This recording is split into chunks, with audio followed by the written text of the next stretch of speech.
ಬೆಳ್ತಂಗಡಿಯಲ್ಲಿ ವಿದ್ಯಾರ್ಥಿನಿಯ kidnap ಯತ್ನ. Welcome back to scheme Varta Kannada news channel. ಬೆಳ್ತಂಗಡಿಯ ಮುಗಿಯೂರು ಗ್ರಾಮದಲ್ಲಿ ನಡೆದ 16 ವರ್ಷದ ಕಾಲೇಜ್ ವಿದ್ಯಾರ್ಥಿನಿಯ ಅಪಹರಣ. ಬೆಳ್ತಂಗಡಿಯಲ್ಲಿ ಕಾಲೇಜ್ ವಿದ್ಯಾರ್ಥಿನಿಯ ಅಪಹರಣ ಯತ್ನ.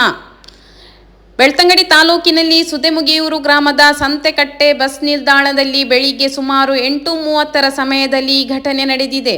ಕಾಶಿಬೆಟ್ಟು ಕಾಲೇಜಿನ ಪ್ರಥಮ ಪಿಯುಸಿ ವಿದ್ಯಾರ್ಥಿನಿ ತನ್ನ ಸ್ಕೂಟರ್ ಪಾರ್ಕ್ ಮಾಡಿ ಸರ್ಕಾರಿ ಬಸ್ ಹತ್ತಲು ಕಾಯುತ್ತಿದ್ದಾಗ ಈ ಕೃತ್ಯ ನಡೆದಿದೆ. ಓಮ್ನಿ ಕಾರಿನಲ್ಲಿ ಬಂದ 3 ವ್ಯಕ್ತಿಗಳು ಮುಖಕ್ಕೆ ಬಟ್ಟೆ ಕಟ್ಟಿ ಕಾರಿನ ನಂಬರ್ ಪ್ಲೇಟಿಗೆ ಬಟ್ಟೆ ಹಾಕಿ ವ್ಯವಸ್ಥಿತವಾಗಿ ಪ್ಲಾನ್ ಮಾಡಿಕೊಂಡು ಬಂದಿದ್ರು. ದುಷ್ಕರ್ಮಿಗಳು ವಿದ್ಯಾರ್ಥಿನಿಯನ್ನು ಎಳೆದಾಡಿ ಕಾರಿಗೆ ತುಂಬಿಸಿಕೊಳ್ಳಲು ಪ್ರಯತ್ನಿಸಿದ್ದರು. ಅವರ ಬಳಿ ಚಾಕು ಮತ್ತು ಹಗ್ಗಗಳಿದ್ದವು. ಆದರೆ ಕಾರಿನ ಹಿಂದುಗಡೆ ಬೈಕ್ ಸವಾರನೊಬ್ಬ ಬರುವುದನ್ನು ಗಮನಿಸಿದ ಕಿಡ್ನಾಪರ್ಸ್ ಭಯಗೊಂಡು ವಿದ್ಯಾರ್ಥಿನಿಯನ್ನು ಅಲ್ಲೇ ಬಿಟ್ಟು ಆಕೆಯ ಬ್ಯಾಗ್ ಎತ್ತಿಕೊಂಡು ಪರಾರಿಯಾಗಿದ್ದಾರೆ. ವಿದ್ಯಾರ್ಥಿನಿಯ ಕೈಗೆ ಚಾಕುವಿನಿಂದ ಗಾಯಗಳಾಗಿವೆ. ಗಾಯಗೊಂಡ ವಿದ್ಯಾರ್ಥಿನಿಯನ್ನು ಬೆಳ್ತಂಗಡಿ ಸರ್ಕಾರಿ ಆಸ್ಪತ್ರೆಗೆ ದಾಖಲಿಸಲಾಗಿದೆ.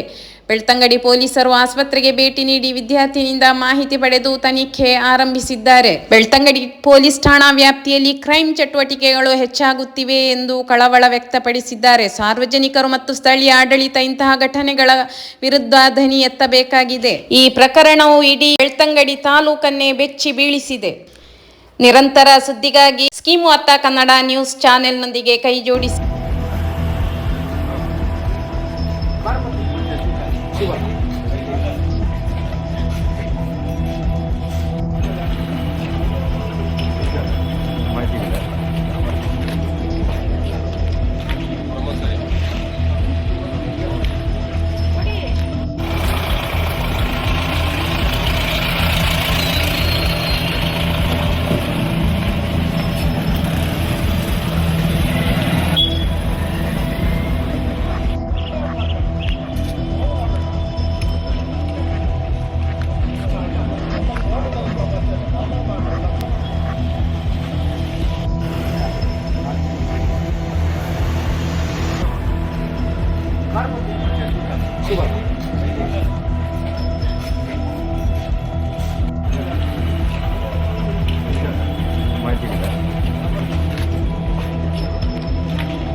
ನಿರಂತರ ಸುದ್ದಿಗಾಗಿ ಸ್ಕೀಮ್ ವಾರ್ತಾ ಕನ್ನಡ ನ್ಯೂಸ್ ಚಾನೆಲ್ ಅನ್ನು ಸಬ್ಸ್ಕ್ರೈಬ್ ಮಾಡಲು ಮರಿಬೇಡಿ. Thank you for watching.